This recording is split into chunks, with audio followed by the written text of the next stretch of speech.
سلام عرض میکنم خدمت همه دوستان عزیز. بنده رحیمی هستم از تیم برنامه نویسی لانیاکیا. عرض کنم خدمتتون که توی این ویدیو میخوایم به بررسی و معرفی اسکریپت پرفکت CRM بپردازیم. به صورت کلی البته همه بخش ها رو من مجدداً توی ویدیوهای آینده حتما به صورت مفصل خدمتتون توضیح خواهم داد که بتونید استفاده راحتی از این نرم افزار داشته باشید. اول از همه این که اسکریپت پرفکت CRM در واقع یک CRM هست و در اختیار شما و شرکت و سازمانتون قرار میگیره که بتونید به صورت آنلاین تمام تقریبا فرایندهای کسب و کارتون رو یک پارچه و یک جا مدیریت کنید. مثل چی؟ مثل مشتریان، مثل فاکتورهاتون، مثل پروژه ها، مثل وظایف، مثل کارمندها، مثل تیکت ها، مشتریان بالقوه یا سرنخهاتون. تمامی این موارد توی اسکریپت پرفکت CRM به صورت یک پارچه و یک جا در اختیار شما قرار میگیره و همچنین اگر نیازی رو نتونه پوشش بده این نرم افزار ما، شما میتونید برای ما تیکت ارسال کنید که ما اون رو به صورت ماژول اضافه کنیم به در واقع ماژول یا افزونه اضافه کنیم به اسکریپت پرفکت CRM یا اینکه در واقع خود اسکریپت رو براتون سفارشی کنیم. بنابراین هر نیازی که داشته باشین تقریبا قابل پاسخگویی هست از سمت نرم افزار و تیم ما و از این بابت خیالتون میتونه راحت باشه. خب بریم سراغ توضیح بخش‌های مختلف به صورت مختصر و ببینیم که هر کدوم از بخش‌ها چه ویژگی‌هایی رو دارن. توی بخش داشبورد هستیم با هم دیگه و من با اکانت ادمین وارد شدم، بنابراین به همه بخش‌های اسکریپت دسترسی دارم و میتونم اینا رو کنترلش کنم.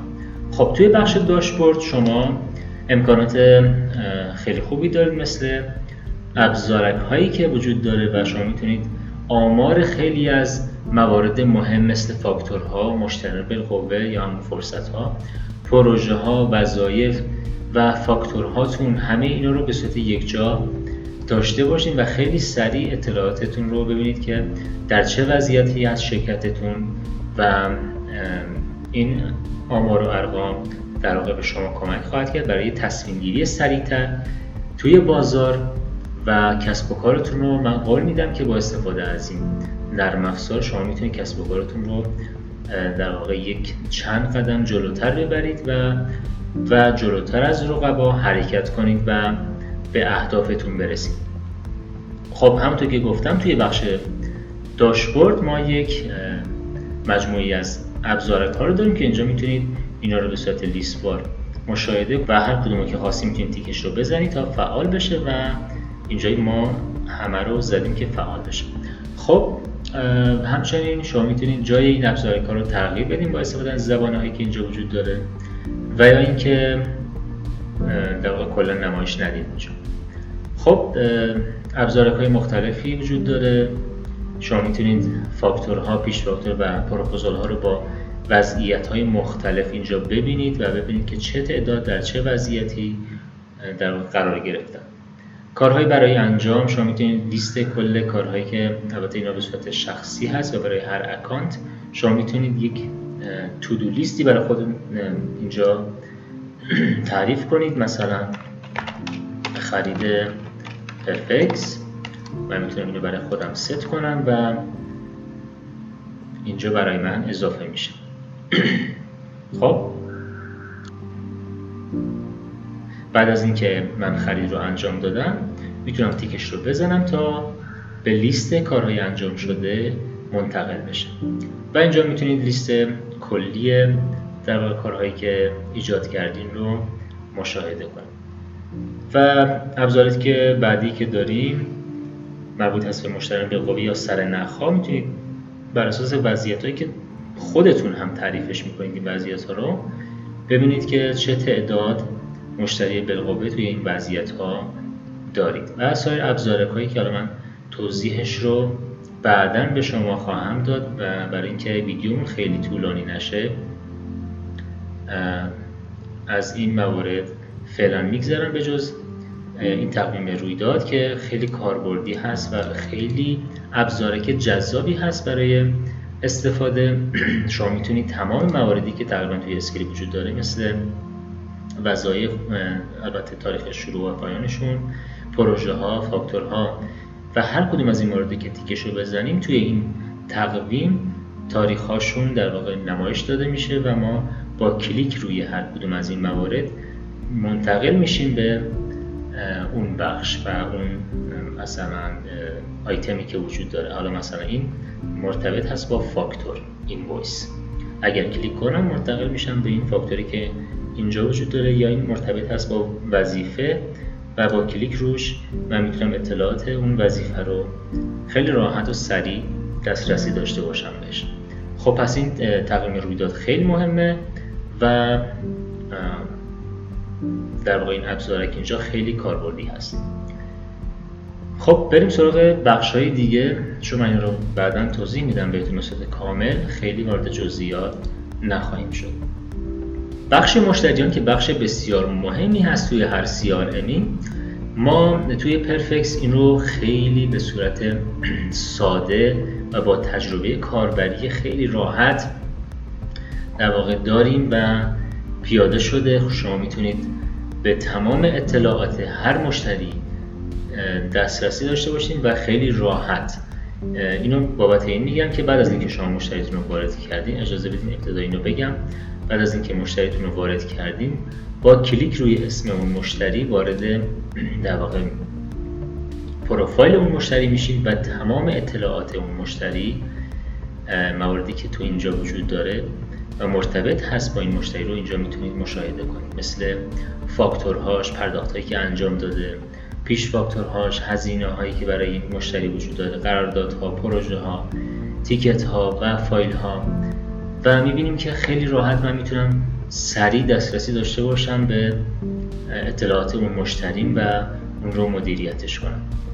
خب بنابراین بخش مشتریان خیلی مهم هست و شما میتونید از این بخش خیلی استفاده مفیدی داشته باشید. تمام مشتریانی که در واقع توی شرکت و سازمان شما وجود دارن میتونه بیاد روی CRM پرفکس یک جا درون‌ریزی بشه با استفاده از فایل درون‌ریزی و شما میتونید اطلاعات کاملی از همه مشتریاتون رو توی یک دیتابیس یک جا، به جای اینکه بیاین توی فایل های مختلف اطلاعات مشتری رو ذخیره کنید، دسترسی بهش سخت باشه و خیلی زمان بر باشه برای خودتون یا کارمنداتون، اینجا میتونید خیلی راحت توی این سیستم وارد کنید و به صورت گروهی عملیات انجام بدین روی مشتریاتون.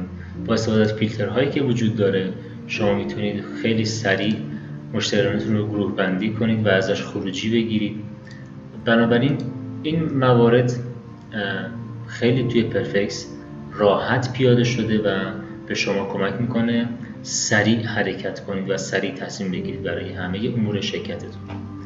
خب همونطور که گفتم شما میتونید با استفاده از یک نمونه فایلی که اینجا وجود داره و به صورت CSV هست، اگر مشتریانتون قبلا توی جاهای دیگه بوده بیاین اینا رو درون‌ریزی کنید، با استفاده از این فایل CSV اطلاعاتش رو توی فایل وارد کنید و با یک کلیک اینجا همشون رو توی سیستمتون درون‌ریزی کنید و داشته باشید. و همونطور که گفتم اگر وارد در واقع پروفایل اون مشتری بشیم ما میتونیم گزینه‌های خیلی زیادی رو اینجا ببینیم. همه اطلاعات مرتبط با این مشتری در این قسمت وجود داره. میتونید براش مخاطب تعریف کنید، چندین مخاطب داشته باشید از اون در واقع مشتری، یا اگر شرکت نیست فقط یک مخاطب میتونید تعریف کنید.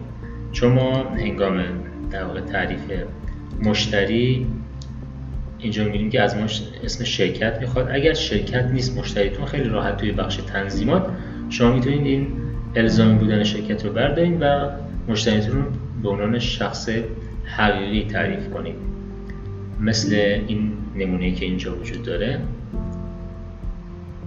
و ما اگه روش کلیک کنیم به جای اینکه بیایم در واقع اطلاعات شرکت رو ببینیم، اینجا اطلاعات مخاطبش رو برای ما باز میکنه. مخاطب همون کسی هست که توی پورتال مشتری میتونه با استفاده از این اطلاعاتی که ما براش مشخص کردیم لاگین کنه، یا اگر خودش ثبت نام کرده میتونه با استفاده از اون اطلاعاتی که وارد کرده وارد سیستم بشه و مواردی که ما دسترسی بهش دادیم رو ببینه.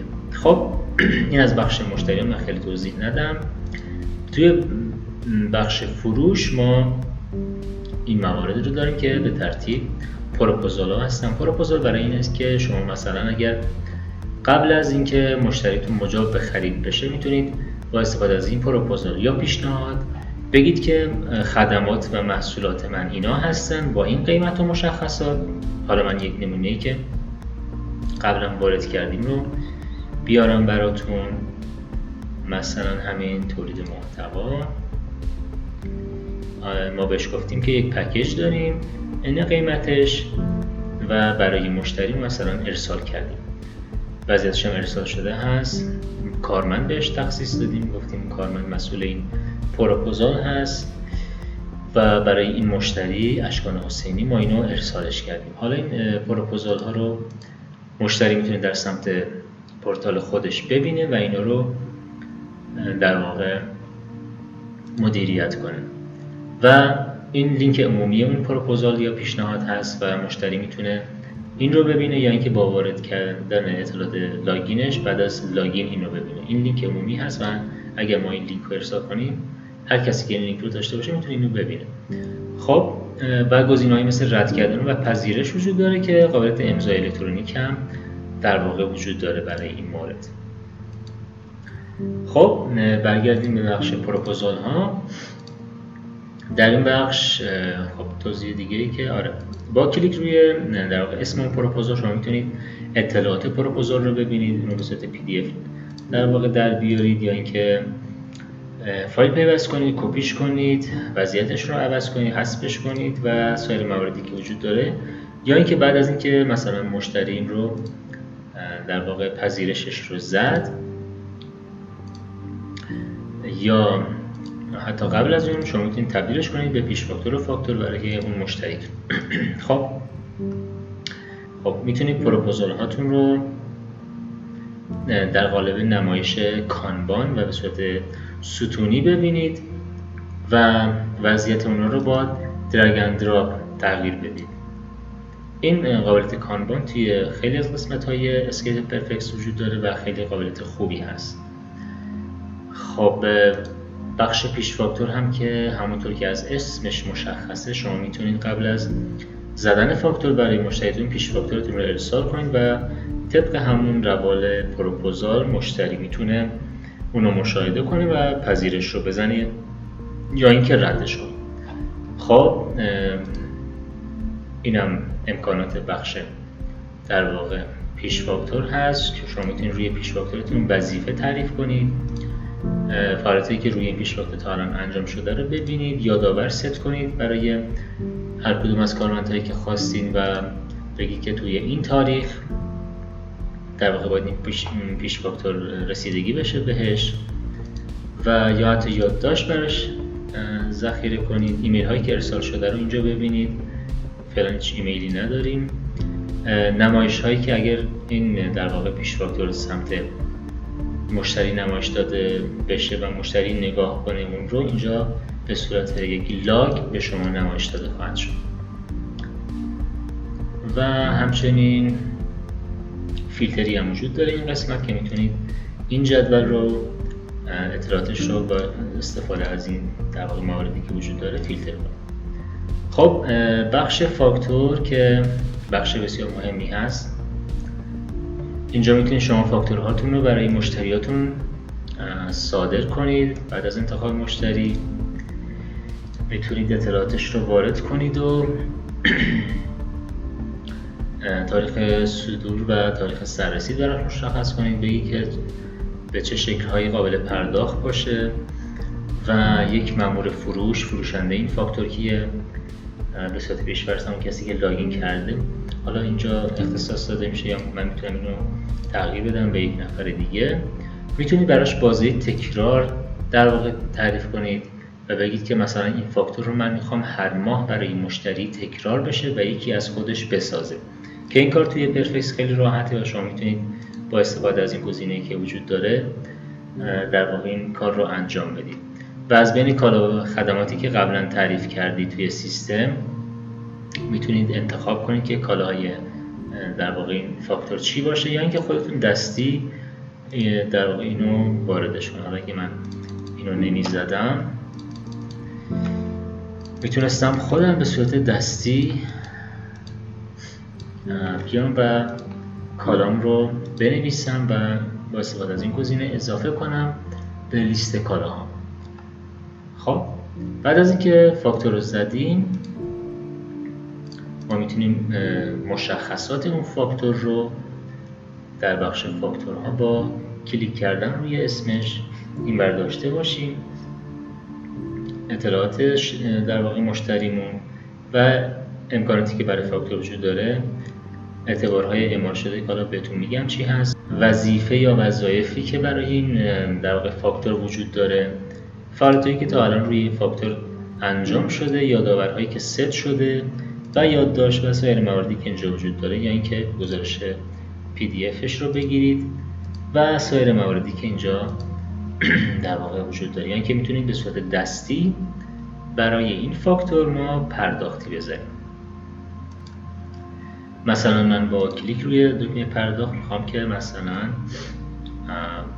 این مبلغ از فاکتورم پرداخت بشه. روش پرداختش هم، حالا این روش ها هم توی بخش تنظیمات قابل ویرایش و اضافه کردن هستن. مثلا شما میخواین که بنویسید توسط کارت به کارت برای من این پرداختی انجام شده یا اینکه چک بوده.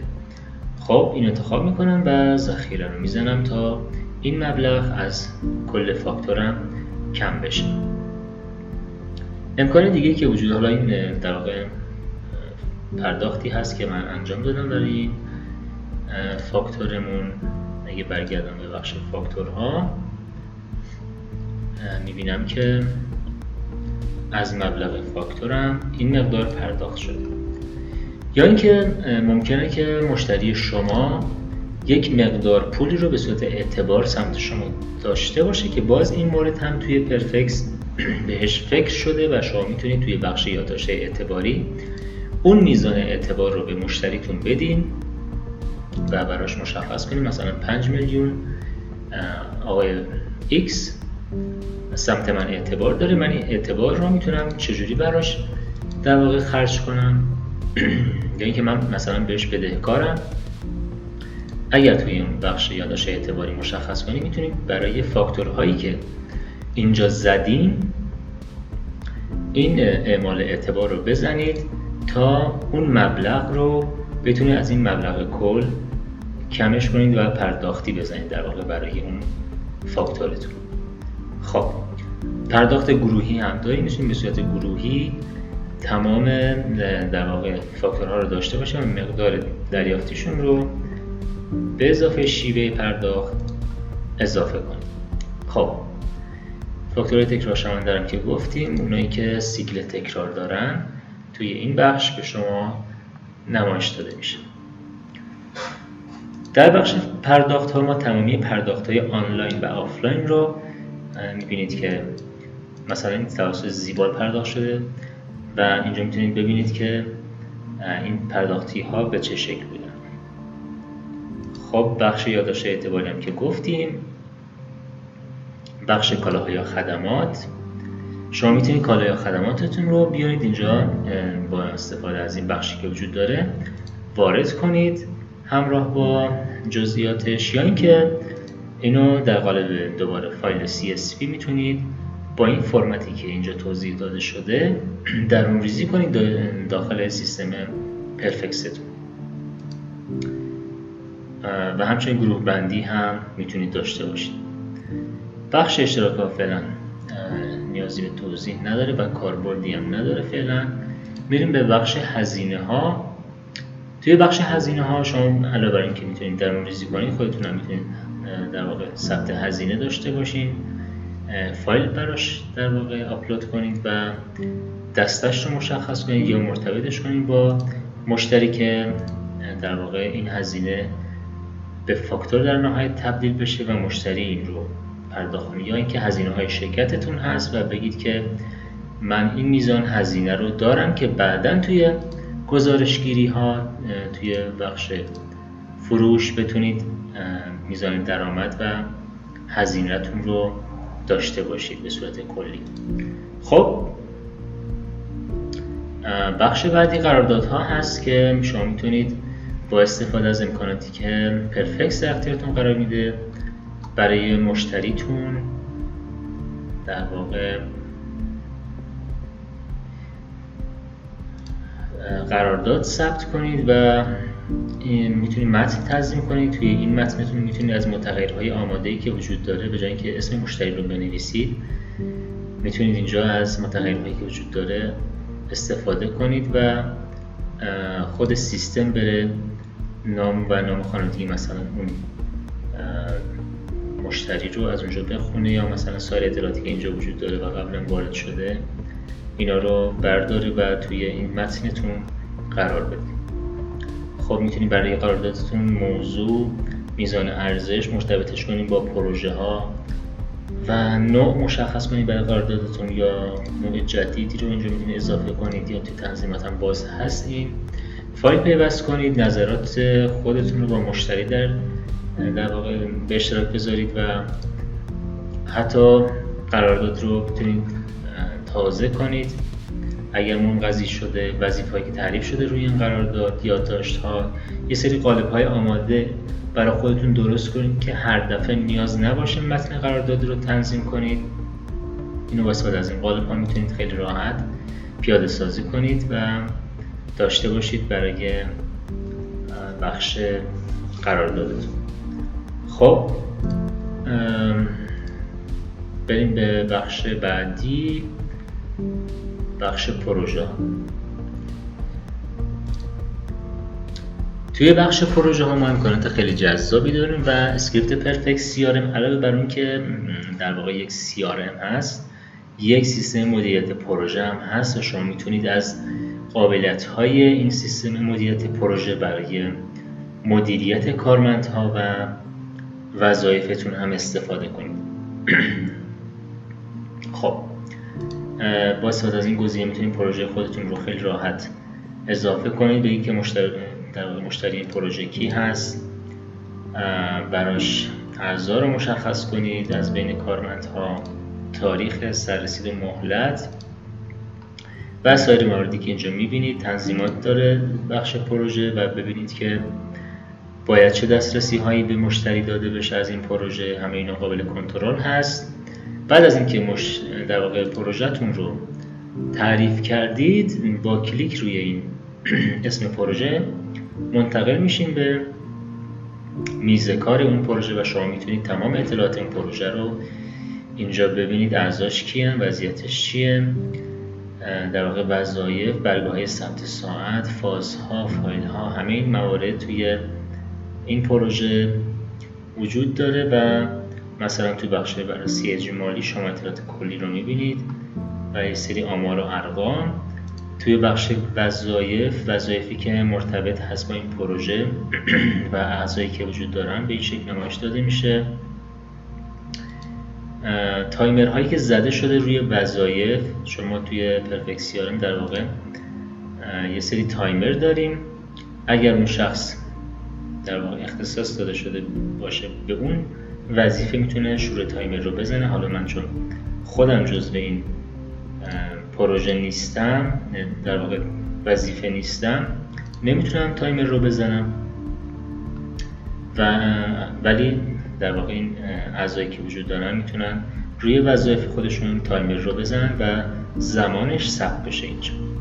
برای پروژه‌تون میتونید فاز مشخص کنید، بگید که توی چند فاز قراره انجام بشه و توی هر فاز چه وظایفی قراره انجام بشه و با استفاده از در واقع درگ اند دراپ خیلی راحت میتونید این وظایف رو بین فازهای مختلف تغییر در واقع وضعیت بدین و تغییر فاز بدین. خب بخش فایل ها رو داره پروژه‌مون. شما میتونید اینجا فایل آپلود کنید و اینو اگه تیکش رو بزنیم به مشتری هم نمایش داده میشه و میتونه مشتری هم اینو ببینه. بخش گفتگوها که میتونید گفتگوی جدید ایجاد کنید تا با کارمندها یا مشتریتون در ارتباط باشین از طریق گفتگو. بخش گانت چارت یا نمودار گانت چارت که خیلی نمودار خوب و مهمی هست برای بحث مدیریت پروژه. شما میتونید تسک ها یا وظایفتون رو توی این نمودار به صورت این خطی ببینید و خیلی مدیریت خوبی داشته باشین روی وظایفتون.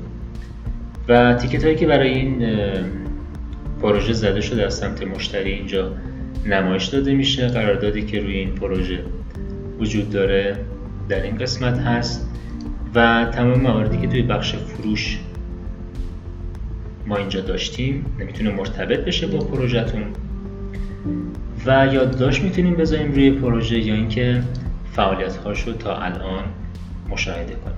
خب اینم از بخش پروژه ها به صورت کلی. البته اینجا هم میتونید شما یه کارهایی رو روی پروژهتون انجام بدین، مثل کپی کردن، مثل سنجاق کردن پروژه که اگه اینو بزنیم پروژه‌مون اینجا به صورت سنجاق شده نمایش داده میشه و خیلی سریع دسترسی داریم به پروژه. خب بخش وظایف رو داریم توی اسکریپت پرفکت CRM که این هم باز بخش بسیار مهمی هست و شما میتونید تمام وظایفی که توی سیستم برای شما، چون اکانت من ادمین هست همه وظایف رو میبینم، هر کارمند میتونه توی این بخش وظایف خودش رو ببینه. خب اینا رو میتونید به صورت کلی ببینید وضعیت هاشون رو و مدیریت کنید و وظیفه ها هم همونطوری که قبلا هم گفتیم توی بخش های مختلف میتونه مرتبط باشه با خیلی از بخش ها که اینجا وجود داره. شما میتونید روی هر کدوم از اینها وظیفه تعریف کنید و اینو اختصاص بدین به هر کدوم از کارمندهایی که میخواین براش دنبال کننده یا یک در واقع سوپروایزر برای این وظیفه مشخص کنید. مثلا این وظیفه توسط مهران محمودی یا مهدی شریفی قراره انجام بشه و سپهر قراره که این رو دنبال کننده این وظیفه باشه و هر اتفاقی که روی این در واقع وظیفه میفته به سپهر هم در واقع اطلاع رسانی میشه و میتونه نظارت کنه روی این وظیفه‌ای که مهدی شریفی قراره انجام بده. خب وظایف میتونن مثل فاکتورها بازه تکرار داشته باشن. مثلا اگه یه وظیفه‌ای دارید که هر هفته تکرار میشه یا هر روز تکرار میشه، میتونید رو در حالت تکرار شونده قرار بدید و از این قابلیت هم استفاده کنید. خب بعد از اینکه وظیفه رو ایجاد کردید توی این قسمت شما اطلاعات خیلی خوبی دارید، مثل آمارهایی که برای این در واقع تسک وجود داره، وظیفه وجود داره. مثلا مهدی شریفی 24 ساعت در واقع کار انجام داده روی این و همچنین برگه‌های ثبت ساعتش رو اینجا میتونید ببینید. مشخصه که مهدی شریفی از 12 تا 13 به مدت 24 ساعت روی این تسک کار انجام داده، یا میتونیم مثل دستی براش ساعت بگیم که کدوم کارمند کار انجام داده روی این وظیفه، یادداشت بذاریم و همه مواردی که اینجا میبینید مثل بارگذاری فایل، نوشتن نظر، ایجاد چک لیست، مثلا میتونید چک لیست مشخص کنید برای این وظیفه‌مون که حالا من مثلا میگم که طراحی اولیه و حتی میتونم بگم که این چک لیسته در واقع این مرتبط با کی، مشخص کردم که مرتبط هست با سپهر. خب تخصیص داده شده به سپهر و این موارد خیلی راحته توی پرفکس. شما میتونید از همه این موارد توی وظایف و بخش‌های مختلف استفاده کنید تا تجربه کاربری خیلی بهتری داشته باشید. خب این از بخش وظایف به صورت نمایش جدولی داریم. نمایش کانبان هم باز برای این بخش وجود داره و شما میتونید با استفاده از این نمایش کانبان وظایف رو از وضعیت‌های مختلف تغییر بدیم به وضعیت‌های دیگه که وجود داره توی سیستم. بریم سراغ بخش پشتیبانی. توی بخش پشتیبانی هم ما باز خیلی قابلیت خوبی داریم توی اسکریپت پرفکت CRM و یک سیستم تیکتینگ بسیار حرفه‌ایه. از چه لحاظ؟ از این لحاظ که شما بعد از اینکه مشتریتون براتون تیکت ثبت کرد میتونید توی این قسمت تیکتش رو مدیریت کنید. میتونید براش در واقع اگر تیکت مربوط هست به سوالاتی که بسیار پرتکرار هستن، بعد از تعریف پاسخهای از پیش تعریف شده توی این قسمت میتونید از اون در واقع پاسخهای از پیش تعریف شده استفاده کنید و خیلی راحت بدون اینکه زمانی ازتون گرفته بشه در واقع این پاسخها رو برای این قسمت انتخاب کنید و جواب مشتریتون رو خیلی راحت بدید و به این شکل اون متنش به اینجا اضافه میشه و دیگه وقتی از شما گرفته نمیشه.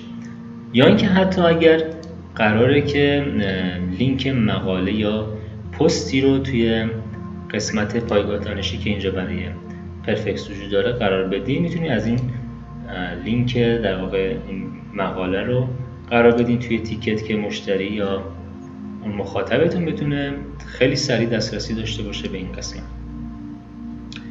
و سایر مواردی که اینجا وجود داره میتونید فایل پیوست کنید، یادداشت اضافه کنید به بخش این در واقع این تیکتی که وجود داره، یادآور براش ست کنید. تیکت های دیگه‌ای که این مشتری داشته رو میتونید اینجا ببینید. وظایفی که برای این تیکت در واقع وجود داره رو اینجا براتون لیست میکنه. تنظیمات دیگه هم که حالا بعداً بهش میپردازیم. خب اینم از بخش پشتیبانی بود. بخش مشتریان بالقوه که بسیار بخش مهمی هست توی بحث CRM، دوباره مثل همون بخش مشتریان، و شما میتونید در واقع بذارید ابتدا بر اساس جدول اینو مشاهده کنیم با هم دیگه. همونطور که میبینید توی بخش مشتریان بالقوه یا سرنخ لیدها شما ممکنه تعدادی از مشتریانتون هنوز در واقع مشخص نیست که قرار ازتون خرید کنن یا نه. میتونید توی این بخش توی بخش فرصت ها یا لید ها یا مشتریان بالقوه واردش کنید و مشخص کنید که وضعیتش چی هست. این وضعیت ها رو هم خودتون میتونید اضافه کنید یا ویرایش کنید. از چه منبعی با شما آشنا شده این مشتری بالقوه و یک در واقع کارمند تخصیص بدین برای دنبال کردن و پیگیری کارهای این مشتری بالقوه. و بعد از اینکه این اطلاعات رو وارد کردین میتونید پیگیری هایی که برای اون مشتری انجام شده رو توی پروفایلی که به این شکل به شما نشون داده میشه ببینید. مثلا من برای این مشتری گفتم که قبلا باش در تماس بودم و باید باش تماس میگرفتم توی این تاریخ، و یا اینکه الان تماس باش داشتم و یه سری توضیحات برای من داشته یا من یه سری توضیحات به اون دادم و اینجا میتونم واردش کنم بگم که توی این تاریخ و ساعت با مشتری بالقوه‌ام در تماس بودم و همچین مکالمه‌ای بین ما رد و بدل شده و اضافه کنم به بخش یادداشت‌ها و خیلی راحت میتونم لاگ هاشو اینجا مشاهده کنم. یا اینکه یادآور ست کنم بگم که توی یک تاریخی باید این یادآوری برای یکی از کارمندها که مسئول هست ارسال بشه و بگه که مثلا این هم توضیحاتش هست. یا در بخش فعالیتی که تا الان انجام شده روی این بخش و این مشتری بالقوه رو بتونم ببینم. اگر نیاز از فایلی پیوست کنم، پروپوزالی برای این مشتری بالقوه در واقع ارسال کنم یا اینکه وظیفه‌ای تعریف کنم و همه این موارد خیلی راحت در دسترس شماست و میتونید استفاده کنید. خب نمایش کانبان هم باز وجود داره برای در واقع بخش مشتری بالقوه. شما میتونید ارزش هر کدوم از این ستون ها در وضعیت های مختلف اینا رو مشاهده کنید.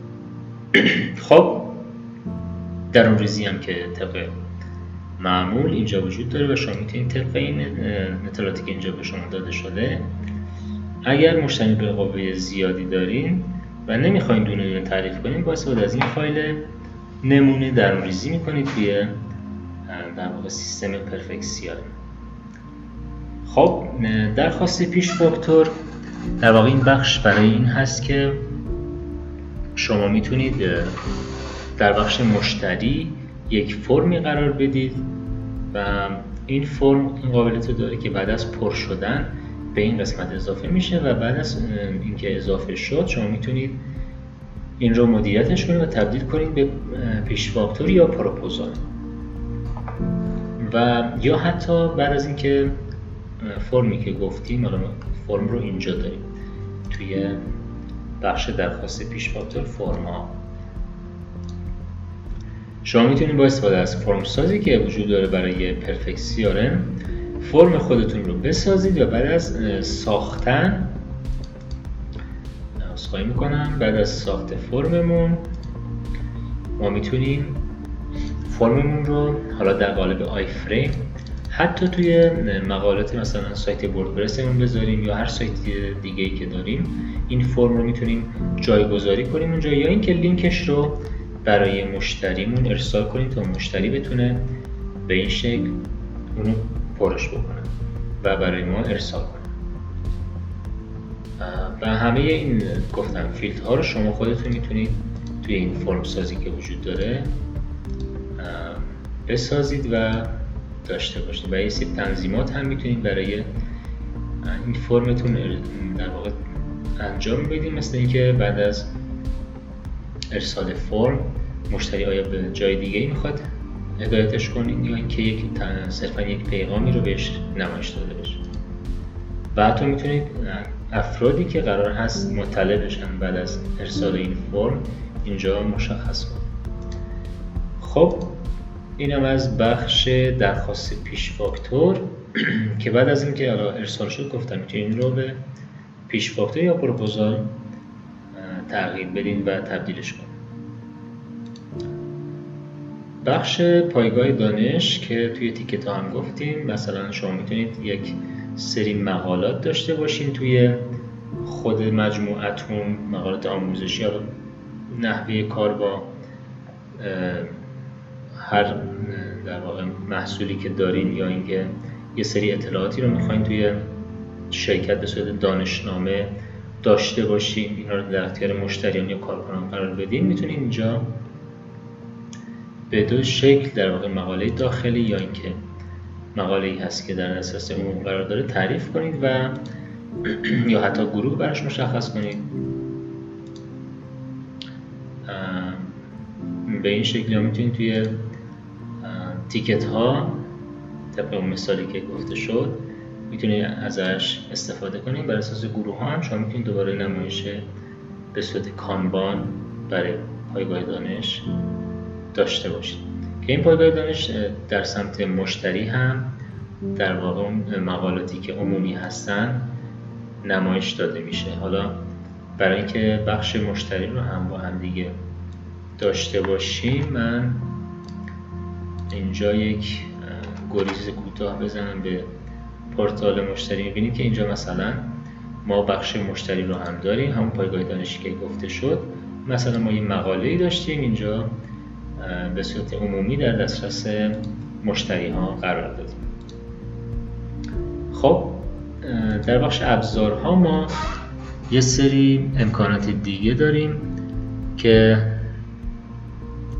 برای اینکه ویدیومون خیلی طولانی نشه من اینا رو بعداً بهتون توضیح میدم، ولی همینطور به صورت در واقع گذرا اگه بخوام توضیح داشته باشم روشون، در بخش رسانه شما میتونید فایل آپلود کنید و این فایل ها رو در واقع به اشتراک بذارین با افراد تیمتون و همچنین یه سری پوشه بندی هایی رو اینجا برای خودتون برای فایل ها داشته باشین.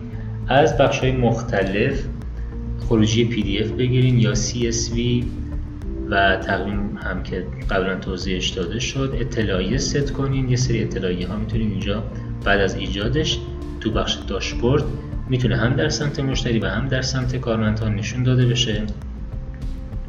و در بخش گزارش فعالیت تمام اتفاقاتی که تا الان افتاده توی در واقع اسکریپتمون یا نرم افزارمون نمایش داده میشه. در بخش نظرسنجی ها شما میتونید یه سری سوالات طراحی کنید و اینا رو به صورت لینک عمومی بفرستید برای مشتریتون یا مشتری در سمت پورتال خودش ببینه و اینا رو پر بکنه. از پایگاه دانش، پایگاه دادتون عذرخواهی میکنم یا دیتابیستون پشتیبان گیری کنید با استفاده از این ماژولی که اینجا وجود داره. و سایر موارد در بخش گزارش ها هم میتونید گزارش های بخش های مختلف رو مثل فاکتورها با استفاده از این فیلترهایی که براتون بر اساس زمان وجود داره در واقع گزارشتون رو بگیرید از بخش های مختلف، کالا یا خدمات، پرداختی هاتون، یادداشت اعتباری که در واقع گذاشتین برای مشتری، پیش فاکتور، خود مشتریان، مجموع درآمد به صورت نمودار و همه اینا رو دارید. گزارش هزینه ها در مقابل در واقع درآمدتون چقدر بوده و از مشتری بالقوتتون خروجی بگیرید و همچنین در واقع ساعت کارایی که ثبت شده برای هر کارمند، چه تعداد در واقع چه ساعت کار کرده اون کارمندتون. همه اینا خیلی راحت پیاده شدن و میتونید که استفاده کنید و در واقع مدیریت خوبی داشته باشین روی همه قسمت‌های این نرم افزارتون. خب بخش تنظیمات که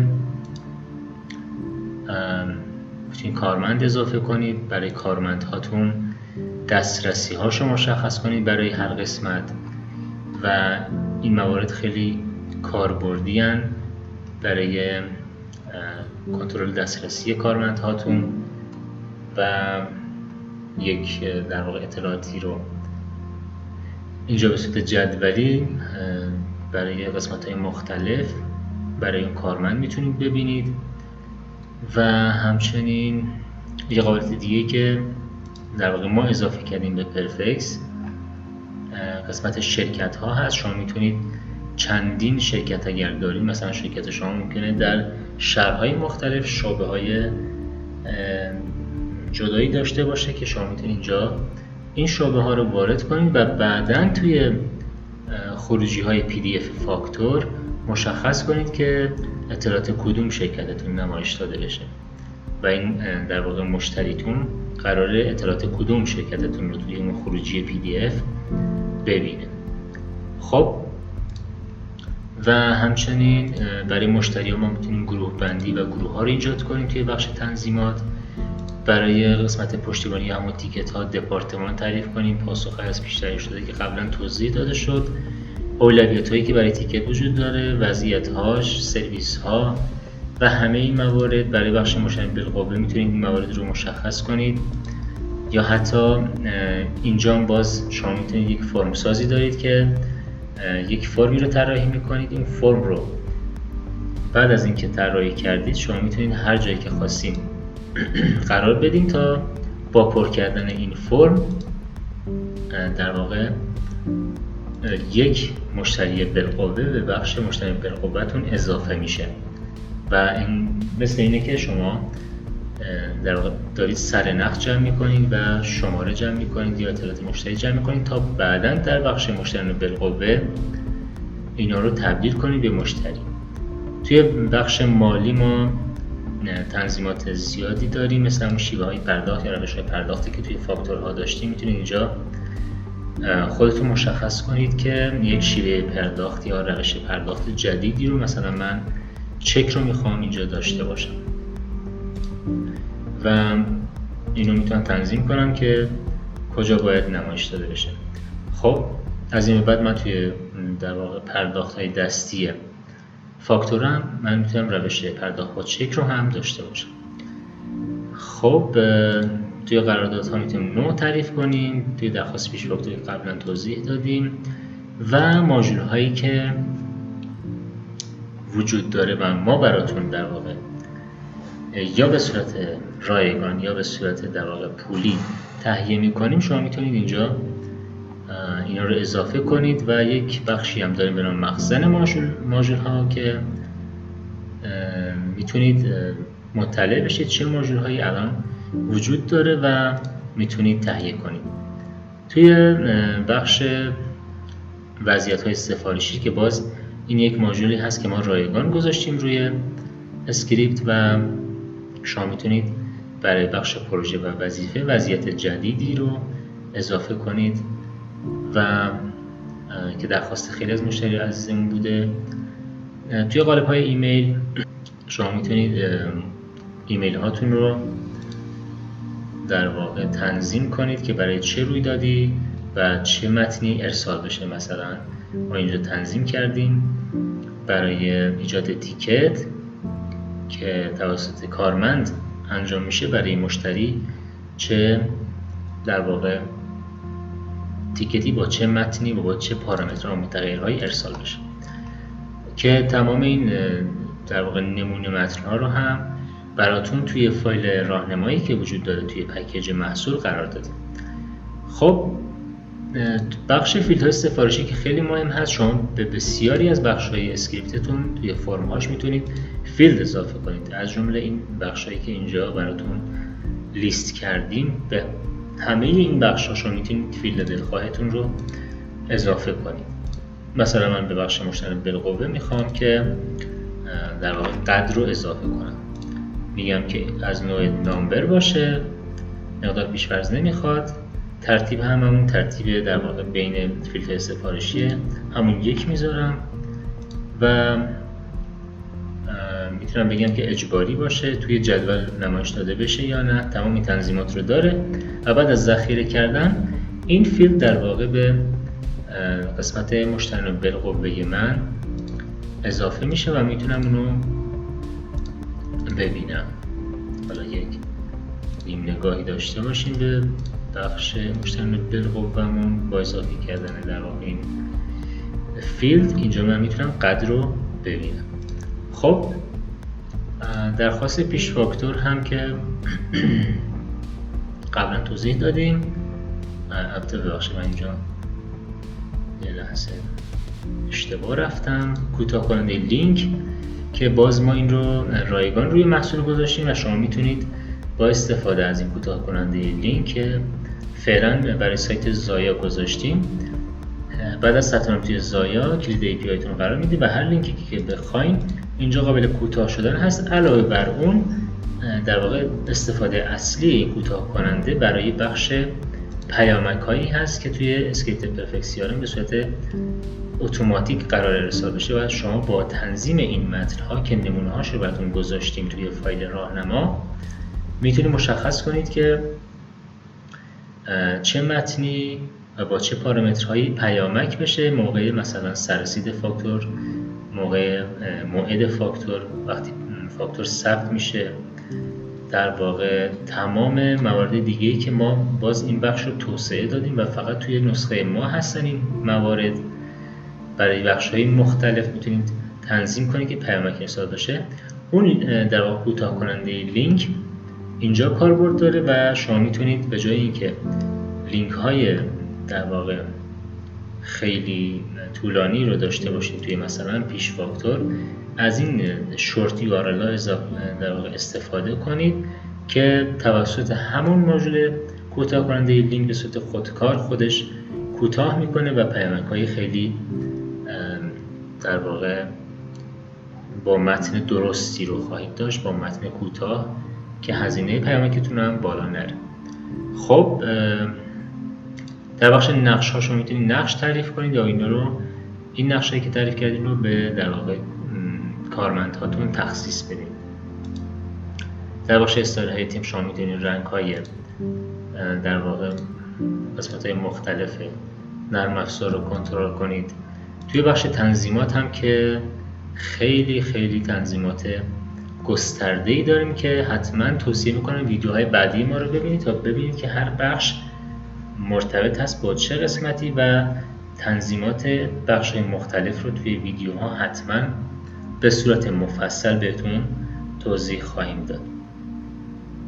و گزینه راهنما که شما رو هدایت میکنه به سایت دانشنامه ما و اینجا میتونید کلی مقالات، بیش از 100 مقاله یا 116 مقاله اینجا برای پرفکت CRM وجود داره و علاوه بر اون برای ماژول‌ها هم شما میتونید ماژول‌ها رو اینجا توضیحاتش رو ببینید به صورت دسته‌بندی شده و خیلی راحت از نرم افزار استفاده کنید.